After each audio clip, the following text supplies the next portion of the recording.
Every building has a story. Do you know yours? It was the last building of the day, a tall gray rectangle on a humdrum street in a forgettable neighborhood. The kind of place where the average tenant was a pearl-clutching 80-year-old who wouldn't buzz the door open for Christ himself. In my work as a gas meter inspector, I'd run into a lot of types like that. Even with my official-looking vest and clipboard, people were suspicious, and I couldn't say I blamed them. After all, any psychopath could buy an official-looking vest and clipboard. By my third week on the job, I could size up buildings by sight.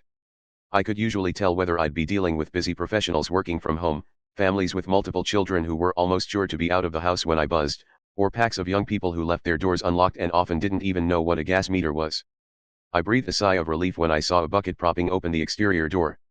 The corridor was gloomy, but I could just make out a pudgy retiree in a sweater vest mopping the hallway.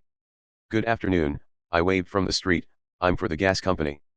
"Well, come on in then, lad." His teeth glinted in the dim light, and for some reason, those words sounded like a threat.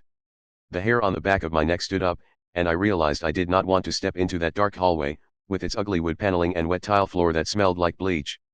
The old man leaned on his mop expectantly. If I didn't register the building today, I told myself, I'd just have to come back tomorrow. It would be out of my way and off my route, and I was already barely meeting my quota. I sighed and walked toward the janky, old-fashioned elevator. "This is a safe neighborhood." "Usually," the old man commented as I passed. I realized why his voice seemed to snarl and why the light reflected so strangely on his teeth.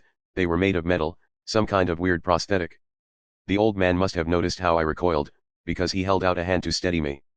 A few weeks ago I was walking down that very street outside the door when a group of teenagers came running up behind me. They grabbed my wallet and my watch, and when I tried to scream, they smashed out my teeth with a bottle. He smiled, as if to demonstrate the delinquent's ghastly work. Going up.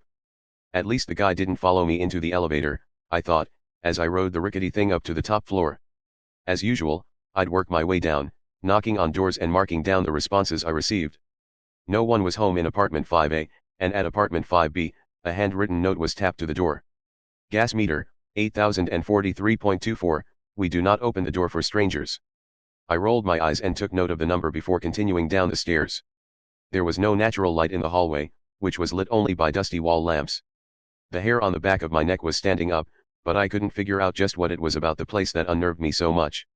It wasn't like this was the rundown tenement where a junkie had chased around me with a dirty needle, or the eerily clean penthouse where I'd found Eris floating in a bathtub with her wrists cut. Even so, each time I knocked, I found myself hoping that no one, and no thing, would answer.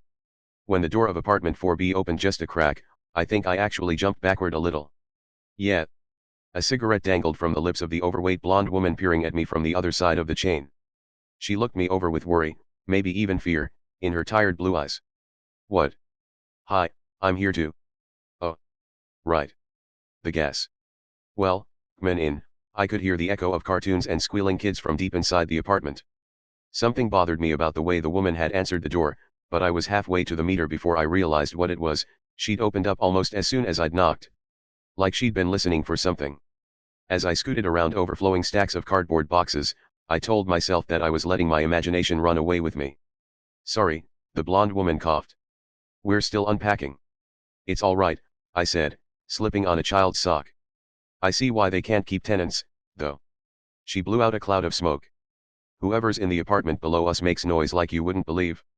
If I had a choice, I'd get us out of here, but I can't afford it. And even if I could, I wouldn't want to do that to the kids. The move was rough on them. They keep having these dreams, you know? Night terrors, the doctor calls them." "Yep, well, change is hard when you're young." I was only half paying attention. My work app had just crashed, and was taking forever to reboot. When it finally finished loading, I input the number and flashed her a smile. "All done. Have a good one." "You too." She looked like she wanted to say something more, but she just gave me a tired little wave. She locked the door behind me as soon as I left. I proceeded down to 3A and 3B. A knock on 3A's door received no answer. I was walking toward 3B when the door swung open wide. There was only darkness on the other side. "Come in," an elderly woman's voice called out. I hesitated. "Could you turn on the lights for me, please?" No answer. My heart was racing as I stepped into the gloom. I ran my hand along the wall, feeling for a switch. The door slammed shut behind me. I would have sworn I heard an old woman's voice whispering in the blackness, "Don't worry. Grandma won't let him get you." Suddenly, I felt hard plastic beneath my fingers, a light switch. The bulb flickered on, revealing a dusty, empty room with grimy yellow walls. Hello. I ventured. No answer. I wanted to raise the blinds to let in some exterior light, but the cords had been cut, and besides, I wasn't supposed to touch anything other than the gas meter. As I walked past the lightless kitchen, I chanced to look inside. A pale man wearing nothing but filthy underwear stood with his back to me, holding himself and rocking back and forth. I muttered an apology and kept moving. I'd walked in on worse things, but the feeling of wrongness in this place was becoming impossible to ignore. I told myself that all I had to do was get to the end of the hallway and read that damn meter, then it would all be over. I heard movement in a room across the hall, a child, barely visible in the gloom. The glow of the apartment's single light bulb reflected in his milky eyes. You shouldn't be here. The child snarled, taking a step toward me. He'll see you. Now I could see that his face was purplish and bloated, and that there were bruises in the shape of bony hands around his neck. Grandma said she would save us. But she couldn't, because this is his place, and nothing can protect you from him. I moaned and took a step backward. Another child appeared behind the first, his neck twisted at an impossible angle. What's wrong with you? It asked. Can't you see that you're in hell? The bathroom door creaked open. I ran. Sprinting past the kitchen, I noticed for the first time the bloodless knife wounds in the pale man's back. I could hear footsteps, but they weren't coming from the hallway, they were coming from above me. Filthy footprints appeared on the ceiling, closing in on where I stood. Whatever was making them panted with wet, excited breaths. I tugged on the doorknob. Of course, it wouldn't open. Help, help. I screamed, pounding on the door.